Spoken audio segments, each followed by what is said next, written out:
আগামী 1 এপ্রিল থেকে শুরু হতে চলেছে চৈত্র মেলা। তাকে সামনে রেখে আজ আগরতলা শকুন্তলা রোড, ওরিয়েন্ট চৌমুহনী এবং শিশু উদ্যানের পুকুর পাড়ে মোট 721 জনকে অস্থায়ী ভিটি প্রদান করা হচ্ছে।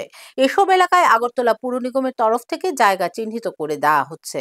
প্রতি বছরের মতো এই বছরও আগরতলা শহরে চৈত্র মাসে অর্থাৎ 1 এপ্রিল থেকে 15 এপ্রিল পর্যন্ত রিডাকশন সেলের অস্থায়ী দোকান খোলার ব্যবস্থা করে দিচ্ছে আগরতলা পুর নিগম। শকুন্তলা রোড, ওরিয়েন্ট চৌমুহনী এবং শিশু উদ্যানের পুকুর পাড়ে এসব অস্থায়ী দোকান বসানোর উদ্যোগ গ্রহণ করা হয়েছে।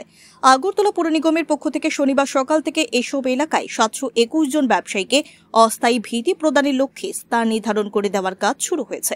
আবেদনের ভিত্তিতে এই অস্থায়ী ভিট প্রদান করা হচ্ছে। তবে পুর নিগমের তরফ থেকে এইসব ক্ষুদ্র ব্যবসায়ী কাজ থেকে কোনো ধরনের কর আদায় করা হবে না। চৈত্র মাসে যাতে ক্ষুদ্র ব্যবসায়ীরা ব্যবসা করে কিছু সঞ্চয় করতে পারেন, সেই লক্ষ্যকে সামনে রেখেই এই উদ্যোগ গ্রহণ করা হয়েছে। প্রক্রিয়াটি সুষ্ঠুভাবে সম্পন্ন করার লক্ষ্যেই আগরতলা পুর নিগম আবেদনের ভিত্তিতে ভিটি প্রদানের উদ্যোগ নিয়েছে। অ্যাকচুয়ালি আমরা মিউনিসিপাল কর্পোরেশনের অথরিটির নির্দেশ অনুসারে আগামী 1 তারিখ থেকে তো চৈত্রবেলা সংগঠিত হইব।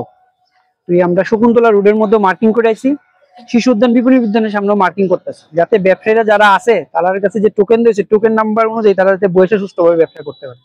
এই কারণেই 1 তারিখ থেকে আগামী মাসের 15 তারিখ পর্যন্ত চলবে। আমরা শকুন্তলা রোডের মধ্যে দেওয়া হয়েছে 421টা।